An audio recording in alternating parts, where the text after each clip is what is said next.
Thanks for stopping by at Twisted Art Designs. I got such a great response when I showed my paper art dolls and how I use them in my art journals that I thought I would do some videos kind of in a series. I thought it'd be easier to do a series to teach you and show you my process for how I make these so you can make them for your own art journal.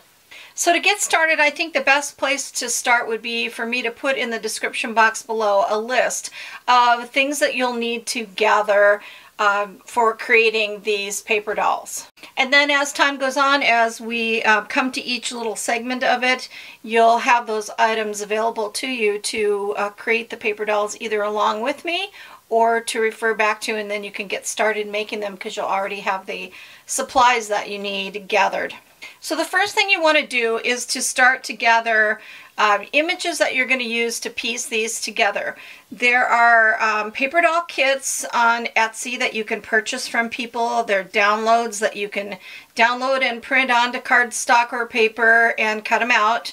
And some of the elements in these have come from those type of printouts. Let's see.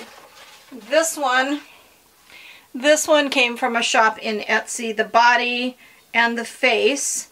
The leaves were something that I created on my own, and then I added other elements and pieces to it to create the whole image.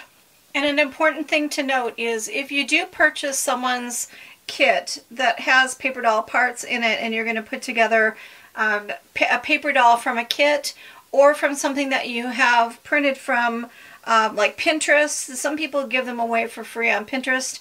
It is a matter of respect and copyright issues that if you're making it for your own art journal, it's okay to use that and put it in your own art journal and show pictures of it on like your Instagram account, things like that. But you can't make a bunch of them like this, make this doll and put this doll together if this were a kit. You can't make this and resell it, like sell the individual little dolls, because it's from someone else's kit. They're on there solely for the purpose of fun and for you to be able to make yourself a paper doll. So they're not to be reproduced and they're not to be made or created to be sold. They're just for I'm showing it for the purposes of creating them for fun and having something fun and interesting and interactive in your art journal like this, where the arms move, and when you open your journal to look at your journal pages, you've got movable parts and fun little dangles and fun things to it. So this is just to juice up and spice up our art journals, what I'm showing you here. So if you do purchase from anyone on Etsy, or get them off of clipart or Pinterest, please use the consideration of copyrights to not make them, reproduce them, and sell them.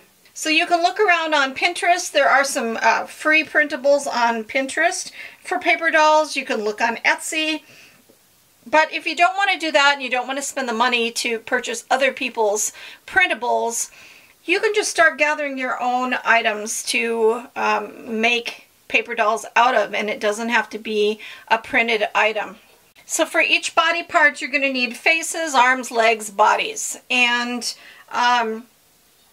like something like this. This came from Stampington & Company magazine from 2007. So this is a 13-year-old magazine that I had disassembled.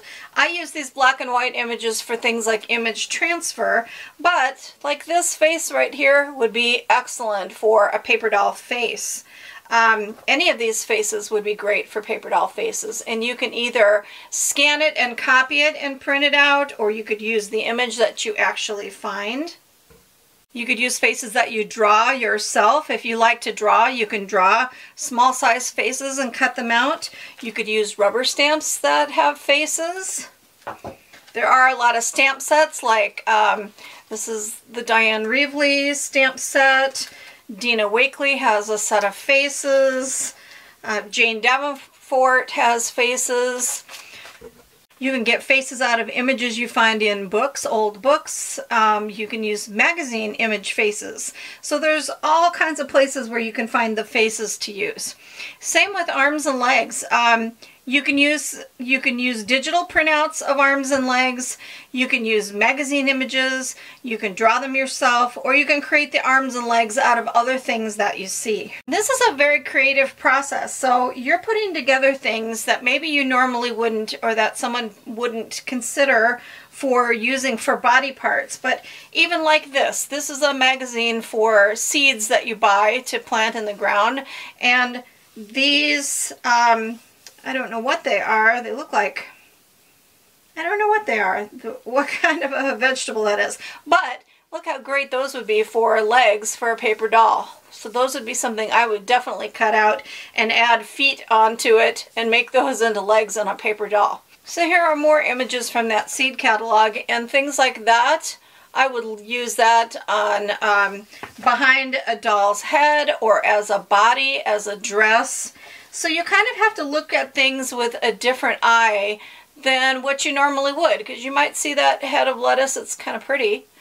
It's butter gem flashy lettuce, and you might not look at that and see a dress, but I can see it, and if you turn it upside down, that'd be a beautiful dress. You could cut it off here, or leave this part back here on and cut a slit in it and put a body coming out behind and your legs here, and it's going to look like a fancy party dress. So you have to have a kind of a different way of looking at things a little bit more creatively. I think that's what makes these so special. I've pieced them together with all different kinds of things. It's not just a kit that I bought and cut out and put together and it looks like everybody else's who bought that same kit. These are totally unique, and that's what I want to teach you, is how to come up with a unique way of making them. So on this one, for her body, for her skirt, it's a flipped upside down teacup, and what that was a rubber stamp. So you wouldn't necessarily think of that as something like I used it for, but I turned it upside down, I stamped it, I colored it, I had it on cardstock, and then when it was done I added glossy accents so it actually looks like a china teacup. So it's those kind of things that you look at differently and say, oh, that's a teacup, what can I do for that? That would be neat for a body, or for, you know, someone's hat, like I did with the teapot. There's her teapot hat.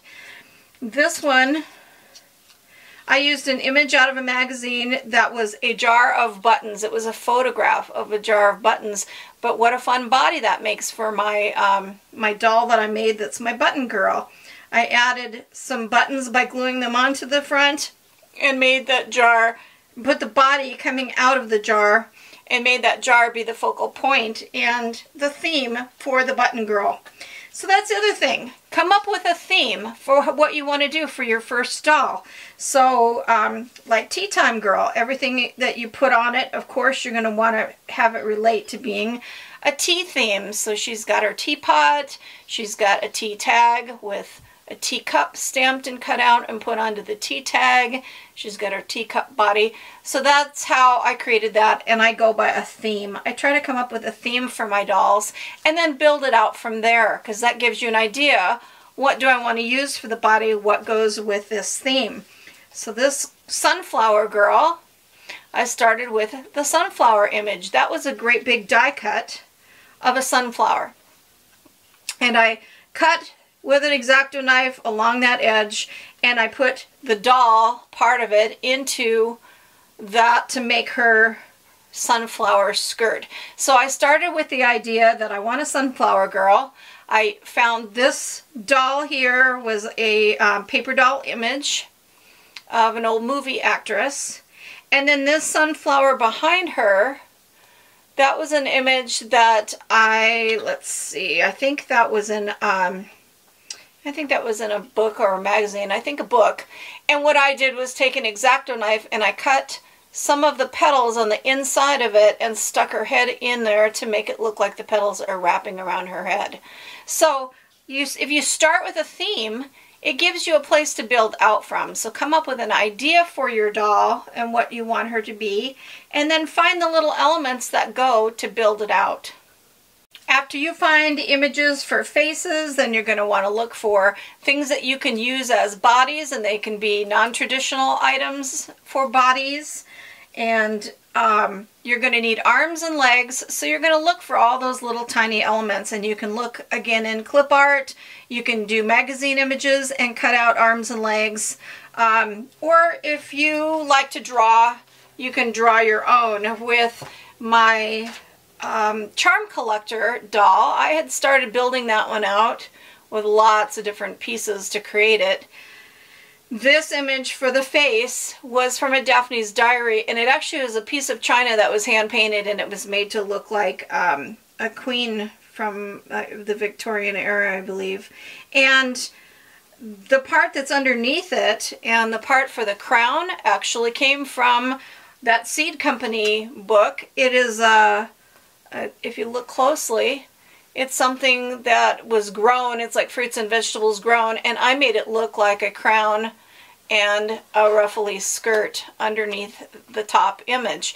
And then I didn't have legs that were appealing to me, and I had an idea in my mind of what I wanted the legs to look like. So once I got this top half created and glued together, then I just put this down over a piece of cardstock and I drew the legs myself, cut them out, made them stable, which I'll show you how to do that with all your images. And then I used a needle and embroidery floss to make her crisscrossed little, these are like ballerina slippers sort of, but crisscrossing those things, upper legs. And then I put glossy accents on the shoe part of it to make it look like little patent leather shoes. So it's those little details. I'll show you, the last video will be on adding details. But if you don't have legs, you can draw them yourself. If you don't have arms and hands, you can draw them yourself. Another thing you're going to want to keep in mind as you gather images like faces and arms and legs and things is the size of the doll. You want it to be only big enough once it's created to be able to fit in your art journal. So this journal that I'm working in is kind of big, and this image is pretty big.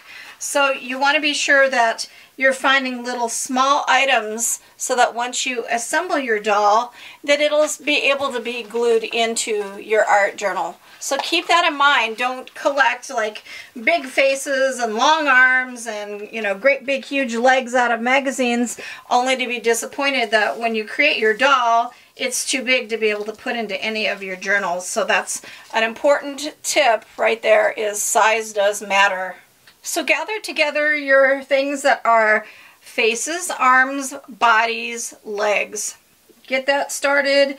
Find some things that are for some themes. There are so many different themes. You could do a hippie chick. You could do a Zen girl or a yoga girl. You could do a nature girl and name her Willow and have her, part of her outfit could be, her arms and legs could look like tree branch, you know, the pattern that's in wood, and you can have leaves in her hair. So you kind of have to just come up with a theme, come up with an idea, find some goodies, and then you're going to need things for, you're going to need an adhesive for adhering the parts that you get, the parts that you find. They have to be stiff. They have to be like somewhat stiff in order for them to work, and especially for the movable parts. So you can do things that are printed on paper, but we are going to be applying them down to either pieces of file folders or thin pieces of cardboard. So you can look for recycled items, you know, packaging, cereal boxes, things like that would be great for things like this, for a thin cardboard, because you don't want it to be too thick. And for me, chipboard is too thick. I don't like chipboard. I'm a file folder and repurposed thin pieces of cardboard kind of girl. So that's what I use. So you're going to want to find those, and then you're going to want to find adhesive. I use matte gel medium or Mod Podge. So you're going to need that. I use art glitter glue for adhering everything else. This stuff is awesome. I have tried every glue ever made, and this is my favorite go-to glue, because when you're gluing on little embellishments and things, that glue sticks them on and sticks them quickly and dries really fast and clear. So I love that glue. So some art glitter glue would be great. I use things like Scotch tape. I use electrical tape. laces, ribbons. This was curly doll hair. This is a doily that is made out of burlap, but you could use regular doilies or burlap doilies. Chipboard items, like these were chipboard buttons. Regular buttons, little tiny sewing buttons. You want to look for mini brads. These little mini brads look like buttons. And if you can see on the back, see they're brads. But they look like little buttons. But little mini brads I use a lot. You're going to want, there's a different way of doing it that I'm also going to teach that uses eyelets and an eyelet setter, and then split rings. Like for making jewelry, you want to get some large and some medium-sized split rings and some little tools, like little pliers that you can work to do tools. And if you don't want to do those things and you want to make them simplistically, I'm going to show different ways. So I'm going to show a simple way if you don't have tools and you don't want to spend money, and then things on up to more advanced where if you have those tools or you want to buy those tools, that you could make the more advanced style of dolls. Here's one where I do use eyelets and jump rings, and it's a different way of making your movable limbs. So that's what I'm going to show you how to do that. See how her legs attach different than with brads. So I'm going to show you that way. I'm going to show you the way that I've done these, and then I'm going to show you an even more simplistic way if you don't want to do the more in-depth kind of style. So hopefully these classes, these little short classes, will appeal to everybody, and each of you will be able to find something to take away from it, to be able to sit down and play with what you've got and create something fun like this, and then how to add it into your art journal, because there's a specific way that I put them into my journals as well, and I'll show you how to do that too. So thanks for joining me. This will be a lot of fun. And again, check in the description box below. I'm going to put a complete list of things for you to look for around the house or at your local craft shop or online if you want to purchase things to gather your stuff together so that we can get started on the next lesson. So first thing, go find your faces, arms, legs, and things to use for bodies. That would be the first point of where you have to start. You have to have an image to work with, so go find some images in all different places, and then I'll get you started on the next video that I will do tomorrow. I'll get you started on how to start creating the actual figure itself.